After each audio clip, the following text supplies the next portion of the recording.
अस्सलामुअलैकुम बिस्मिल्लाहिर्रहमानिर्रहीम। आज मेरी वीडियो का उन्वान है कि गंदम का भूसा कैसे खिलाया जाए बकरियों को। गंदम का भूसा उतना ही ताकत रखता है जितना और भूसे रखते हैं। ये आम मिल जाता है, सस्ता मिलता है। तो रात को जो है ना, खुश्क टुकड़े, रोटियों के खुश्क टुकड़े, और इसमें थोड़े सा पराठे का भी 1-2 टुकड़े मैंने डाले हैं।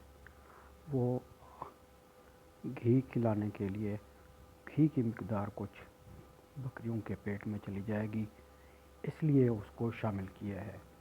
ये रात को बहुत ज़्यादा पानी में भिगोकर रख दें।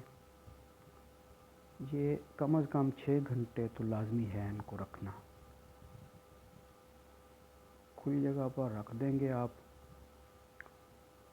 ये रात के तकरीबन 8 बजे मैंने रखा है और ये पूरी रात रखा रहेगा। सुबह के वक्त ये बिल्कुल टुकड़े जो है ना गल चुके होंगे। वो गले हुए टुकड़ों से मैंने पानी निकाल दिया है। पानी निकाल कर और उसको हाथ मार कर बिल्कुल चूरा कर लिया है। ऐसे वो आटे की तरह बन गया है। लेकिन ये पका हुआ आटा है, कच्चा आटा नहीं है। कच्चा आटा नुकसान देता है। पक्की रोटी का जो है ना, ये आमेज़ा मैंने इसमें डाल दिया है। और ये छोटी 2 बकरियां हैं, तो ये भूसा इतना काफ़ी है। इसमें हाथ बहुत ज़्यादा मारना पड़ता है, बस मेहनत यही है इसकी। और तो रोटी के टुकड़े हर घर में बच जाते हैं, वो इकट्ठे किया जा सकते हैं। भूसा भी इतना महंगा नहीं मिलता, आजकल 600 रुपये मन मिल रहा है। पिछली बार बारिशों की वजह से भूसे ज़ाये हो गए थे, तो 1200 तक रेट चला गया था। इस वक्त 600 है, 600 से कम भी आ सकता है। और बहुत थोड़ा भूसा इस्तेमाल होता है। ये देखें, ये जो है ना चिमट जाता है। ये हर टुकड़े को, भूसे के छोटे छोटे टुकड़े को ये लगना चाहिए आटा, ये रोटी के टुकड़े। ये नीचे वाले भी निकाल के मैं हाथ मार रहा हूँ। ये है सुबह का वक्त।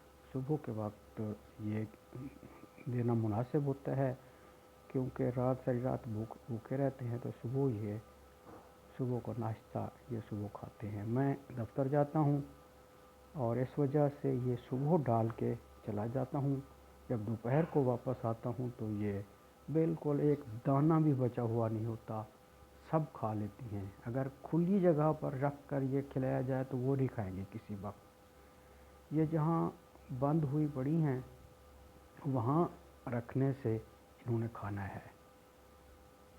तो ये मैं ले जा रहा हूँ ऊपर, क्योंकि छत पर बकरियाँ रखी हुई हैं।